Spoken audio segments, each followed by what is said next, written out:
Public Employees Insurance Agency Chief Financial Officer Jason Hott says they came up with about 5 scenarios about what may happen when state lawmakers change the PEIA coverage, requiring spouses who have insurance through their own employers to pay a surcharge if they stay with PEIA. Hott says thankfully they're close to the projected numbers of those who they thought would choose to stay and pay the surcharge. So through the first 3 months of the fiscal year, PEIA's finances are in pretty good shape. We resulted in what you're seeing, which was basically an on-plan revenue item. Now, Hott says some spouses may opt to change insurance plans on January 1st and stop paying the surcharge, but they don't believe it'll be a significant number. I'm Jeff Jenkins, WVE MetroNews.com. Vice President for Appalachian Power says coal supply has become scarce in recent years, and that's contributed to a spike in prices. Vice President of Regulatory and Finance Joe Scalzo told the PSC Chair Charlotte Lane Thursday the company would be criticized for it if it kept large stockpiles. If I were to keep 125 days on the ground and I come into this proceeding, folks would question why I did that if nothing ever happened. Okay, Mr. Scalzo, but has this commission ever disallowed the company's recovery because they had a large inventory of coal? You're listening to Metro News, the voice of West Virginia. When the Mountaineers play, the best game day coverage is on Metro News. WVU's 2023 home opener is this Saturday against the Duquesne Dukes. Join Hoppy Kercheval, Kyle Wiggs, Brad Howe, and the rest of the Metro News crew starting at 3 p.m. for the countdown, followed by the Vandalia Health Sports Brunch. During the game, it's Game Line, followed by the wrap-up show and the point after. Get the most comprehensive and candid coverage of the Mountaineers on Metro News, the voice of West Virginia. Hey, high school football fans, if you want to see where your team ranks every week, check out the Thornhill Auto Group Power Rankings at WVMetroNews.com. Every Sunday evening, we will update the football Power Rankings. To find out where your favorite team ranks, go to WVMetroNews.com. Click on the High School Sports tab and then High School Football Power Rankings. The 2023 Metro News Power Rankings presented by Thornhill Auto Group. The road to total savings starts with Thornhill. Visit them on the Thornhill Motor Mile. The woman killed in a stabbing in Philippi in the Dayton Park area has been identified. Police say 45-year-old Megan Shaw of Grafton died in that stabbing Wednesday morning. 45-year-old Brian Kennedy, also from Grafton, has been charged with first-degree murder and could face more charges. Police say the two were in the area visiting Kennedy's father. In Wayne County, troopers say a Huntington man is dead after a head-on crash on Route 52 near Canova. 22-year-old Brian Daniels died when his car crossed the center line and hit an oncoming vehicle. 2 others in the other vehicle were also hurt. From the Metro News Anchor Desk, I'm Chris Lawrence. And thank you very much, Chris. Your Metro News AccuWeather forecast being brought to you this half hour by Willard C. Starcher Auto Parts. It's almost back to school time, and you know what that means. Morning school bus stops, student drop-off areas, and evenings spent driving the kids to all their activities. With all this in mind, safety is key. Are your wiper blades effectively cleaning your windshield for a better view? Do your brakes help you to stop on a dime?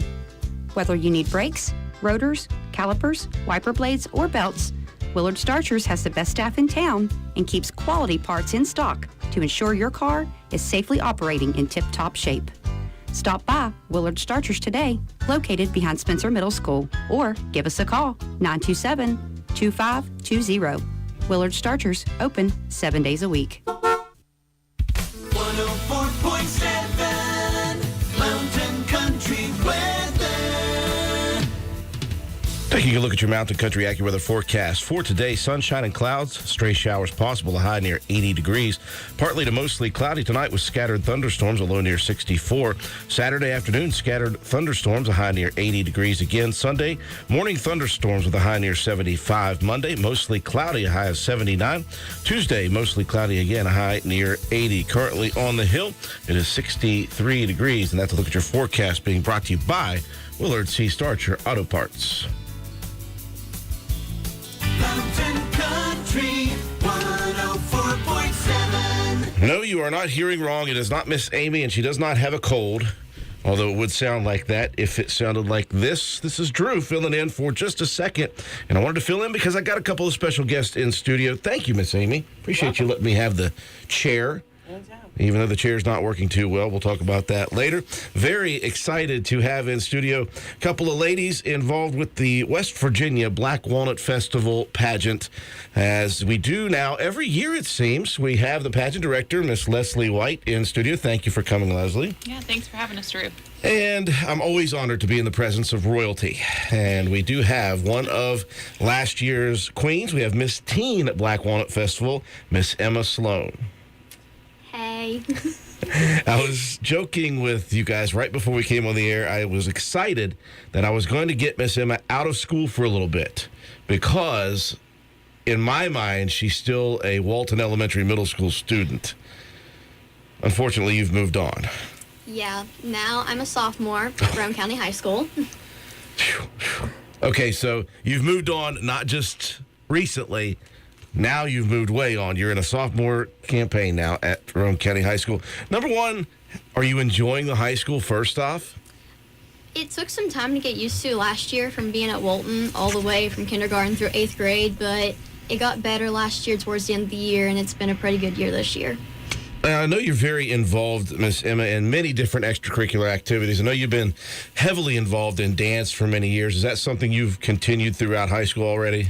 Yeah, so this year I'm actually at the dance studio a lot more because on Tuesday I'm helping with teaching the classes from 4:30 to 7, and on Thursdays I'm there from 4 to 7 o'clock helping with the classes, as well as on Monday it's my actual classes and I'm there from 5:30 until like 9:30 most nights. I can only imagine, though, Shanna really appreciates the help.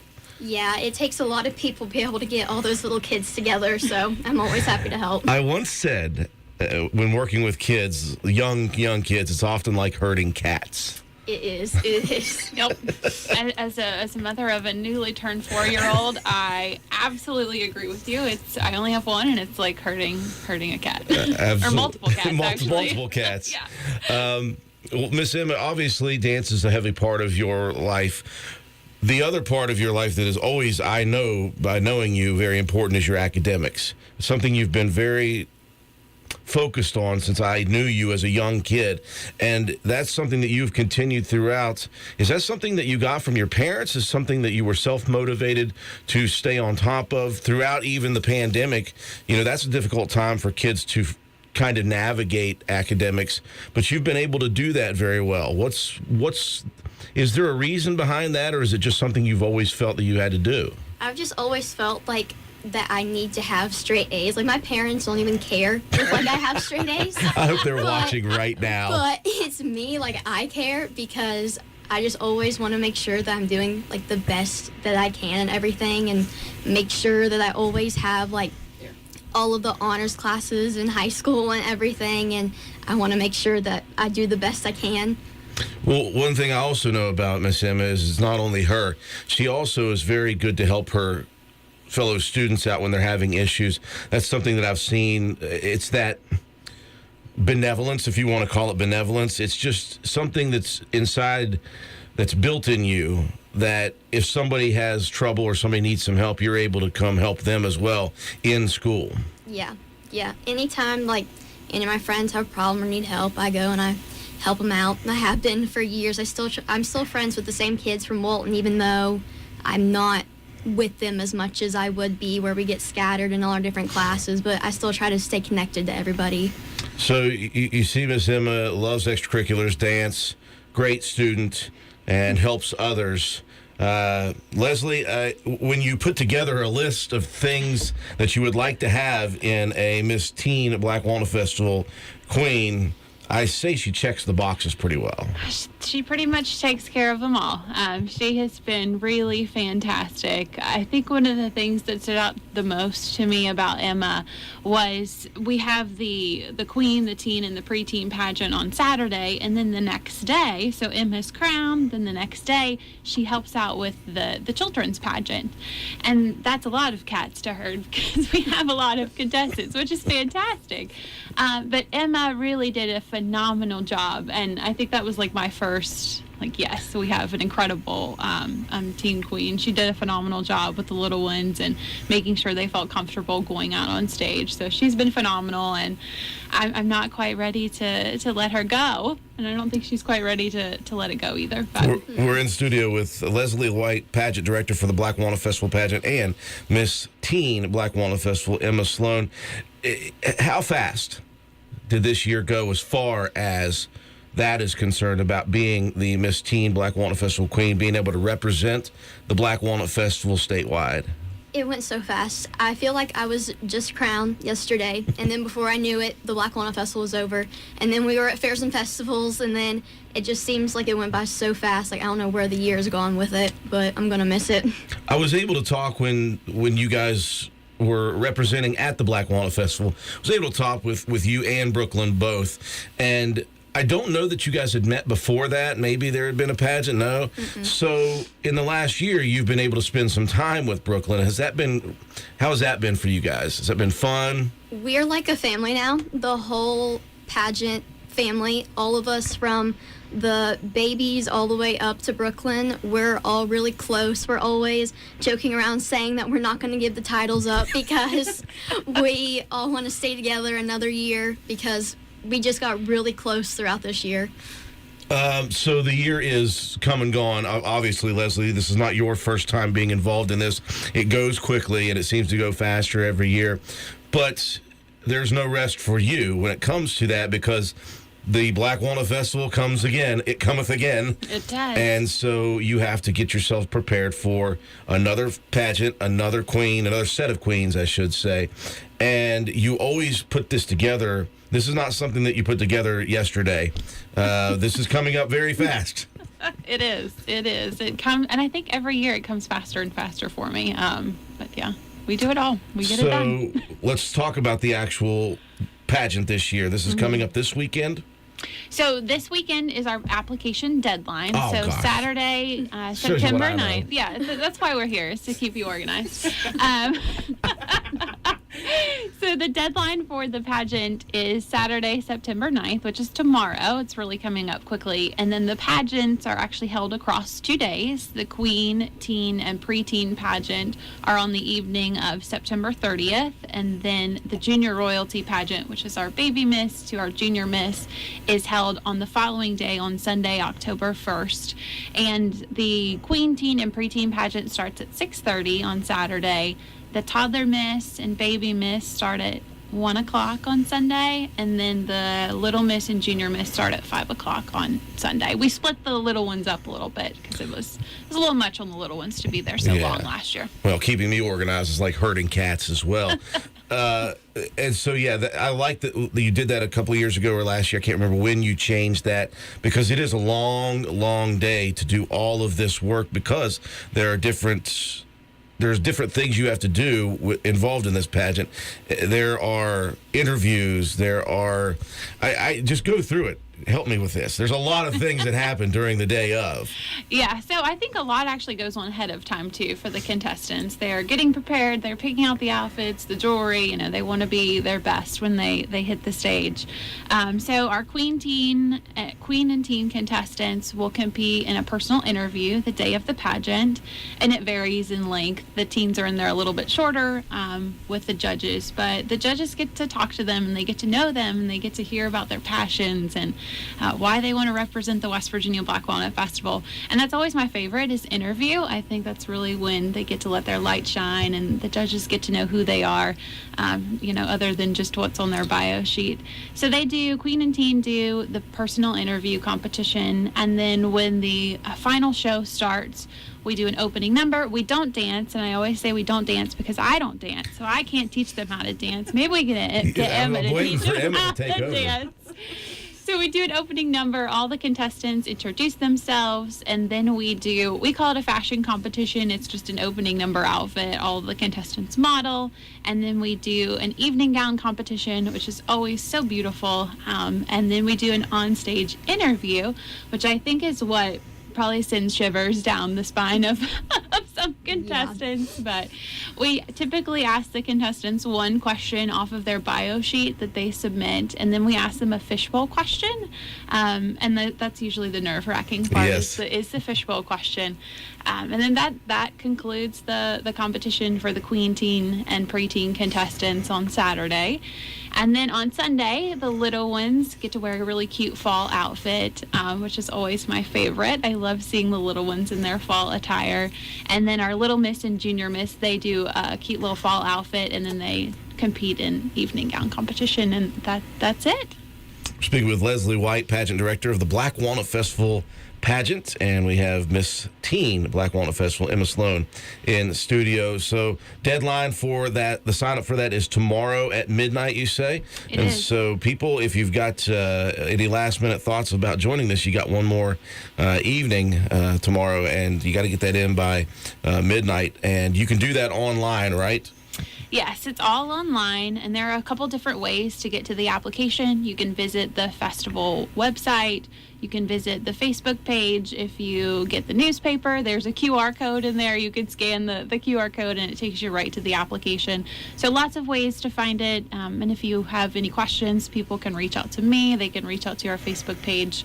Always happy to help. But yeah, you got to get those applications in before midnight. Absolutely. I was listening to the requirements, Emma, for the actual day, and I was like, that seems like something that would be easy for Emma Sloan. Now, I know you, Emma. You're no stranger to speaking. You never lack for confidence. You've been on stage many, many times as a dancer anyway. Yeah. You're also no stranger to pageants. You've been in pageants many, many times. Did you find that it was stressful or nerve-wracking at all, or did you shine in those moments? I always think that it's like nerve-wracking the day I show up to do it. I'm always like super nervous. I'm like, I don't know if I'm gonna win. I don't know how better like these girls are gonna be. Like, is it gonna be really hard? But then after I do the interview, my nerves like calm down because like then I've already started it and I'm like calmed down and I'm good and I'm like, okay, I got this. I can do this. Like, I'm gonna try it. And so. I don't know if she's not confident, but she sure does hide it if she's not confident, because she stands tall and she speaks and she looks at you in the eyes when she's speaking. And that's something that's lost on a lot of kids these days. Mm-hmm. It's something that you've had for a long time, Miss Emma, and that's really neat to see that you've continued through that. So you're done with your year here coming up for the next pageant. Yes. What is next for you as far as this pageant is concerned? I'm definitely going to be watching these girls at this Black Walnut Festival pageant, seeing who I crown and everything. And then I'm probably going to be back next year. And I'm going to be going for Queen then next year. And we'll see where we go from there. But I'm really hoping to do Queen next year. I always ask, and it's hard to ask somebody who's just a sophomore in high school, but you're always very forward thinking. So I want to ask you, what do the future plans hold after you make it through the next couple of years of high school, unscathed, I'm sure? Do you have any ideas what you might want to do? Well, it changes a lot because I just can't decide like what I want to do. I go from everything. Like right now I'm actually on broadcast journalism. I actually think that would be a good thing for me to do. Keep that in mind, Miss Amy. No, we're just going to add two. Yeah, so that's what I'm on right now. There for a while, I wanted to attend the University of Tennessee, but I'm probably going to end up going in state. But right now, I'm on broadcast journalism being what I go into. Whether it be being on the radio or, you know, taking it to be on the news or something, but that's what I'm at right now. I can absolutely see this young lady on the nightly news, smiling, staring at the camera, confidently speaking. And again, that's something that you often help get when you're doing pageants. You got to learn how to do it. You got to learn how to interview people that you don't know. Yeah. You got to learn all those skills to do it. Obviously, Miss Emma, you did a great job last year because you are reigning as our Miss Teen Black Walnut Festival pageant queen. Thank you guys so much for coming in. Once again, Leslie White, the pageant director, until tomorrow night, you can sign up for all those divisions. Mm-hmm. You can sign up online. You can go to the Facebook page at the West Virginia Black Walnut Festival pageant. Mm-hmm. Quite easy to find. I found it this morning, honestly. It was And they've got you guys do a great job of updating that. You have pictures and everything. In fact, the first picture I saw was a post with Miss Emma here as you guys were coming in. And again, the pageant is the 30th of September. That is the main pageant stuff. And then on the 1st of October on Sunday, you'll have the littles. I'll just call them the littles. Folks, thank you guys very much for coming in. Leslie White, our pageant director, and Miss Emma Sloan for another couple weeks. Yeah. Miss Teen Black Walnut Festival Queen. Thank you guys so much. Thanks so Thank much, you. Drew. All right, Miss Amy, I'm giving it back to you. I'm going to let you take back over. You want me to play a song first? No, play the commercials. Oh, fine. We'll take a commercial break. Got to pay bills. We'll be back. Our house is a very, very, very fine house. This is Jennifer Board Nichols at Board Depew Realty. So many things have